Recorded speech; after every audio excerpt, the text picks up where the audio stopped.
Okay, this is part 3 of finding the area of regular polygons and composite figures. So these are examples of finding the area of a figure. So this figure is an equilateral triangle, trying to find the area of that. If that's 4, then this length across here is also 4. So half of it, if I was to divide this triangle from the vertex straight down, then that's going to be 2.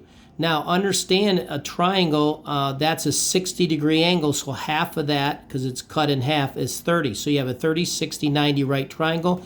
You know the ratio of the sides of the 30, 60, and 90 are 1, 2, square root of 3. So if that hypotenuse is 4, we go to the short side by dividing by 2. So 4 divided by 2 is 2.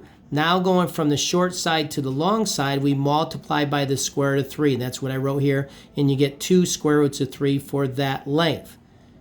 So now that we have the height of the triangle, we just have area is equal to 1/2 base times height. 1/2, 4 is the base, times your height, which is 2 square roots of 3. And we get 6.9 feet squared when you multiply that all out. Second example. So we have a square, and the square has a distance from here to the side, to the vertex. I think that's correct. Yes, that's on the previous page. From the middle to the vertex is 7, so we make an isosceles triangle out of that. So that's 7, this is the 45, 45, 90 right triangle. Ratio sides are 1, 1 square root of 2. So if the side is 7, you know you're going from the side to the hypotenuse, you multiply by the square root of 2. That's what the rule is. So now we can find the area of that square by going 7 square roots of 2 times 7 square roots of 2, which is 49 times 2, because that's the square root of 4 is 2. 49 times 2 is 98 square centimeters. All right, last example, a little bit longer. So you can see that I'm going to move down, all the way down, so hopefully I get the whole thing, and then the answer at the bottom. Okay, try to get it squared up. All right, so first thing we're trying to find is the area of this octagon. So we know that the octagon has 8 sides, so we find the central angle by going 360 divided by 8, which is 45. Okay, so the amphitheum is 8. The amphitheum goes from the center straight perpendicular to one of the sides. Now we're going to use the idea of the area of a figure is 1/2 the amphitheum times the perimeter. So now the task is to find the perimeter. So from here we know if that central angle is 45, then this angle right here is 22.5 because it's half of 45.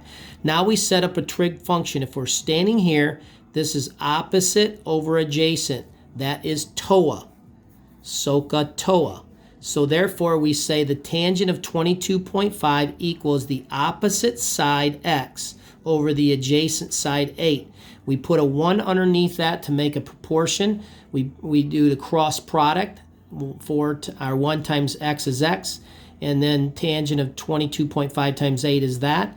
When you multiply that out, you get 3.31. That is x, which is half of the length of the side. So we double that to get 6.63. Okay, and then we multiply that by 8 because we have 8 sides up here because we're trying to find the area of this whole octagon. All right. Next, that's the perimeter. We get 53.04. So now we have the amphitheum and we have the perimeter. We can put it in our formula for the area of a regular. Now that doesn't look like a regular. Okay, I didn't draw it real great, but oh well. So 1/2 8 times the perimeter, 53.04 is 212.2 inches squared. Now, some of you say, Ms. Joel, why can't I just find this area of this triangle and then multiply it by the number of triangles in the figure? And you can do that as well. That's what I did on the first example. All right, that's it. Part 3 is over, and we're done with areas of regular polygons and composite figures.